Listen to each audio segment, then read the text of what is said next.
মার্কিন president Donald Trump এবং ইসরায়েলের প্রধানমন্ত্রী বেঞ্জামিন নেতানিয়াহুর মধ্যবর্তী ফোনালাপটি ২৮ ফেব্রুয়ারি ইরানের উপর মার্কিন ইসরায়েলি হামলার পটভূমিতে ইতিহাস সৃষ্টিকারী সিদ্ধান্তের মূল অনুঘটক হিসেবে কাজ করেছে।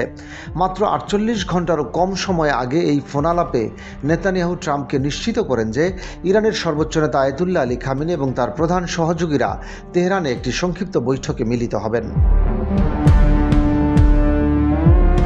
গোয়েন্দা তথ্য অনুযায়ী এই বৈঠক তাদেরকে ডিক্যাপিশন স্ট্রাইকের ঝুঁকিতে ফেলে, যা কোনো দেশের শীর্ষ নেতাদের উপর হামলার ক্ষেত্রে যুক্তরাষ্ট্রের জন্য ঐতিহ্যগতভাবে বিরল। নেতানিয়াহু যুক্তি দেন যে খামেনিকে হত্যা করার এমন সুযোগ হয়তো আর কখনো আসবে না। তিনি ট্রাম্পকে আশ্বস্ত করেন যে এটি মধ্যপ্রাচ্যে শান্তি ও নিরাপত্তা রক্ষার জন্য একটি নির্ধারণমূলক পদক্ষেপ।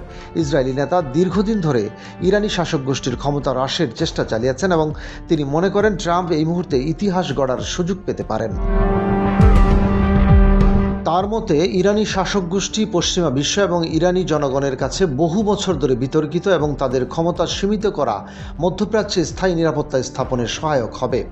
রয়টার্স সূত্র জানিয়েছে, ট্রাম্প ইতিমধ্যে ইরানের বিরুদ্ধে সামরিক অভিযান চালানোয় অনুমোদন দিয়েছিলেন, কিন্তু ঠিক কখন এবং কিভাবে তা কার্যকর হবে তা তখনও নির্ধারণ করেননি।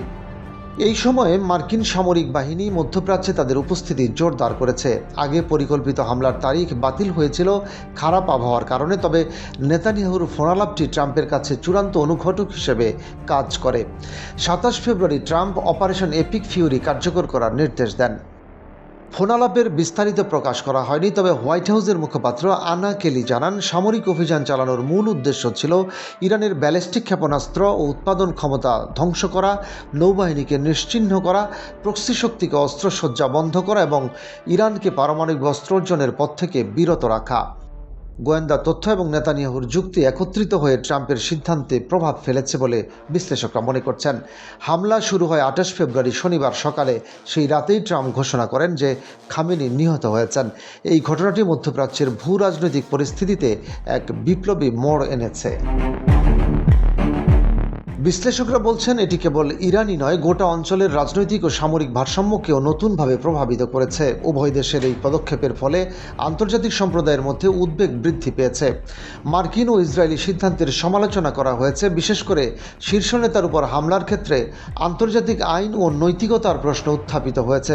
অন্যদিকে পশ্চিমা বিশ্লেষকরা মনে করছেন, ট্রাম্প নেতানিয়াহুর যৌথ সিদ্ধান্ত মধ্যপ্রাচ্যের অস্থিতিশীলতার এক নতুন অধ্যায় সূচনা করেছে, যা সামরিক, কূটনৈতিক এবং অর্থনৈতিক প্রভাবের দিক থেকে বহু মাস এমনকি বছরের জন্য গুরুত্বপূর্ণ হতে পারে।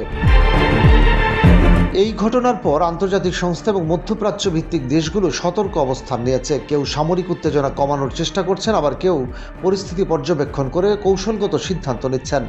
এমন পরিস্থিতিতে ট্রাম্প নেতানিয়াহুর সিদ্ধান্ত এবং ফোনালাপ মধ্যপ্রাচ্যের বর্তমান ও ভবিষ্যৎ কূটনৈতিক সম্পর্কের জন্য একটি গুরুত্বপূর্ণ অধ্যায় হয়ে দাঁড়িয়েছে।